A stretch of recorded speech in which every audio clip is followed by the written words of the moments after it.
I don't know if you're like me, but there's a common tendency when I read a parable that I try to equate certain characters to God, to Jesus, to myself, and to others.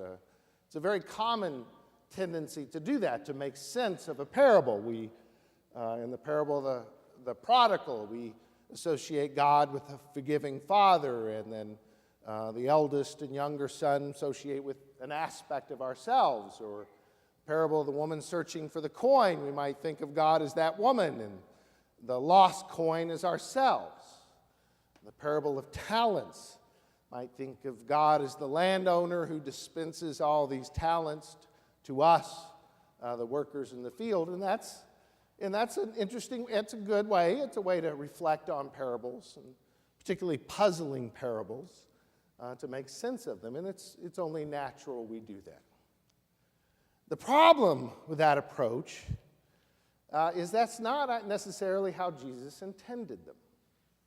And it's particularly problematic for the text we read today.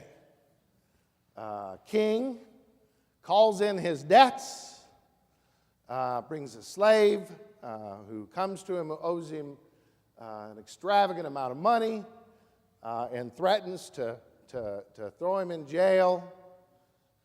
And he asks for forgiveness and that he'll pay it back. And the king says, I'll forgive you. And then the story goes on. The servant doesn't forgive another servant. And so what happens is the king calls that unforgiving servant to him and then sends him out to be tortured. To think of God as that king, it's kind of this idea that, you better be forgiving or you're going to be tortured, right? It's a rather unsettling message. Forgive or else. What's interesting is that over and over when Jesus tells a parable, he presents it with this opening sentence. The kingdom of God is like, is how he begins a parable. Almost every single one of them, the kingdom of God is like, and he tells a parable. Now, in the Gospel of Matthew, it says, the kingdom of heaven may be compared. Now, it's actually the very same thing. Matthew was a good Jewish writer, and he didn't want to be flippant with the name of God, so he just renamed kingdom of God the kingdom of heaven. And so, the parables, as Jesus intends them, are supposed to be illustrations or explanations about the kingdom of God, the kingdom of heaven. Now, what is this kingdom of heaven?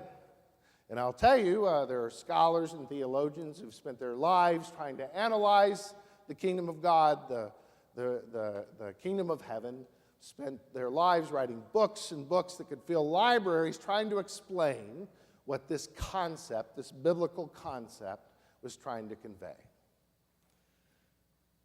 And there are a number of different ways of shading of looking at it, but most scholars agree that Jesus articulated a different way of seeing and being in the world. That in fact, for Jesus, the kingdom of God, the kingdom of heaven, was a reality, the realness of God in the world, over and opposed to the world we live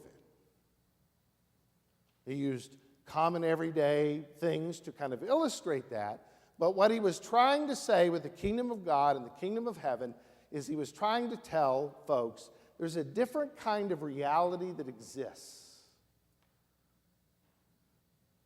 than the one you think you live in. There's a different way of being in the world than the one you currently strive to be in. And that different way is what's really real, not the other stuff. So the kingdom of God is like. And our parable begins, it can be compared to a king who settled account with his slaves. And he began to reckon with the one owed to him 10,000 talents. Now, for the listeners of this parable, they would be like shocked at that amount of money. The kingdom of God is like someone who owes $1 million, let's say. And the kingdom of God is like this person gets called to account, and what happens? They don't have to pay it back. They are forgiven the debt. So the basis of the reality, the way of seeing the world that Jesus points to in this kingdom begins with this awesome, incredible, unimaginable gift of grace. That is the basis of existence.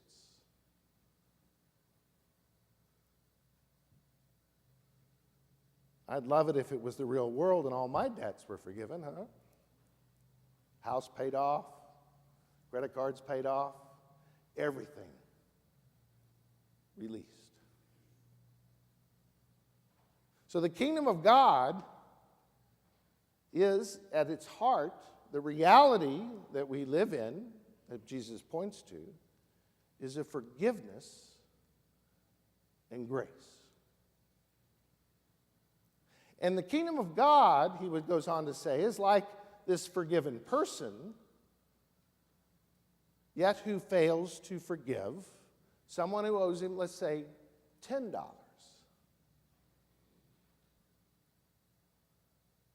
So the reality is the kingdom of God is full of this grace, this amazing forgiveness, this amazing mercy that's so hard for the other slave to capture, he can't even translate it into actions where he would forgive something such a paltry sum. So the reality is we live in a world filled with grace and forgiveness and love, and yet we cheapen that grace. We fail to forgive. And so Jesus says, this is God's kingdom, this is God, the kingdom of heaven, and if you really want to grasp this, if you want to be soaked into that kingdom, you have to forgive. And it's interesting, the line he uses is forgiveness from the heart. You have to forgive from your heart. There's a 14th century book, medieval book called The Cloud of Unknowing,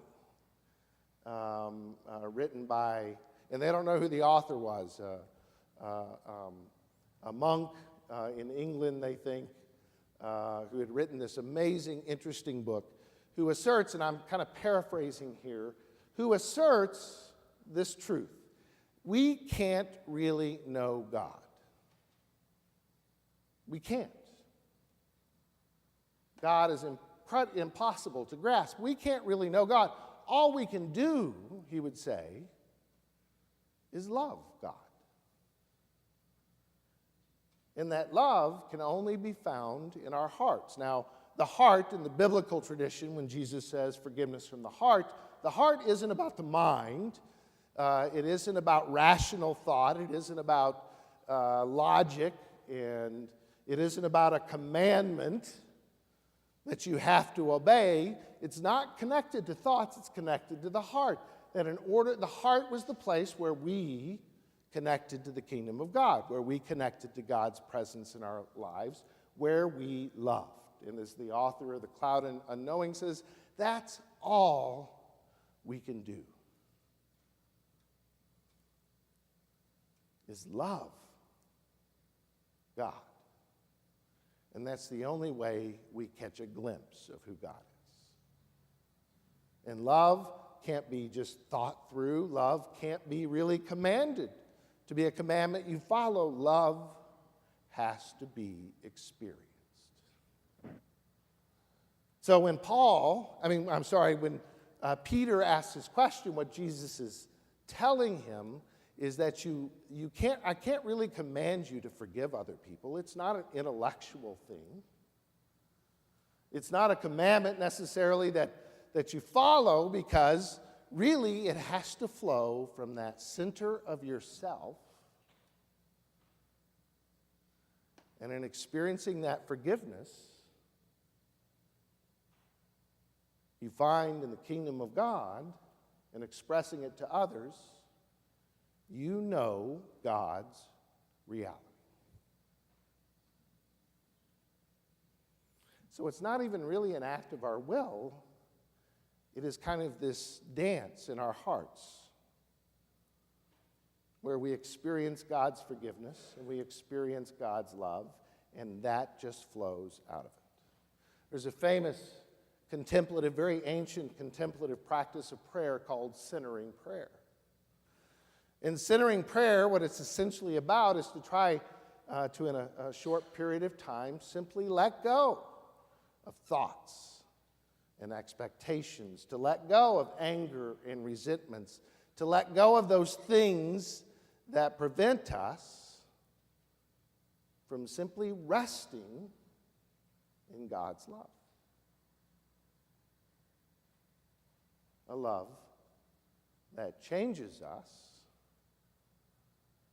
and allows us to be more forgiving of those around us.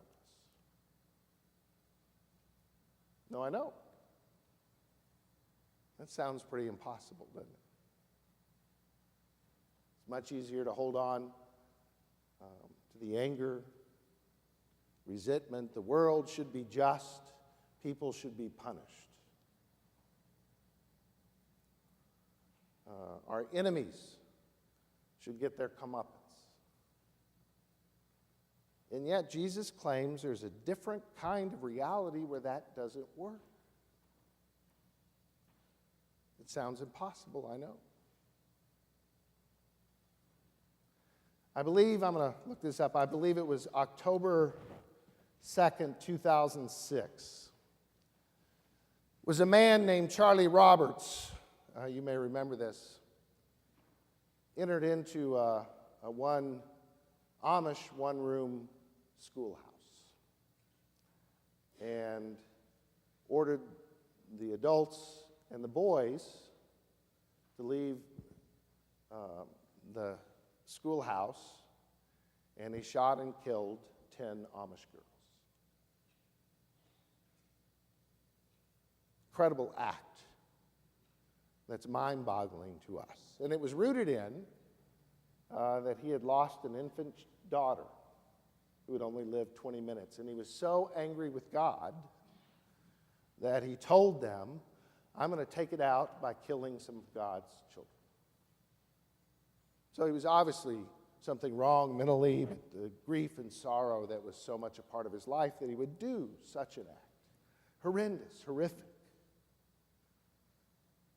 If you didn't know this, what's amazing is how these Amish people responded. They didn't point fingers. They didn't have a press conference with attorneys beside them. They weren't trying to explain away this tragedy. What they did was they forgave him. That afternoon of the shooting, grandfather of one of the children says, we should forgive him. That afternoon, members of the Amish community went to this man's house and to their family to give solace to that family in their sorrow and grief.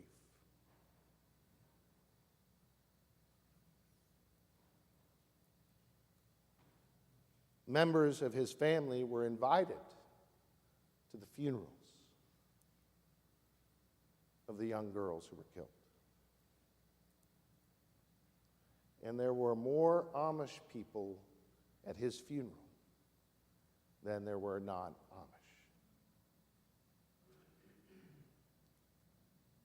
That sounds impossible. But the kingdom of God is real. God be the glory this day and forevermore. Amen.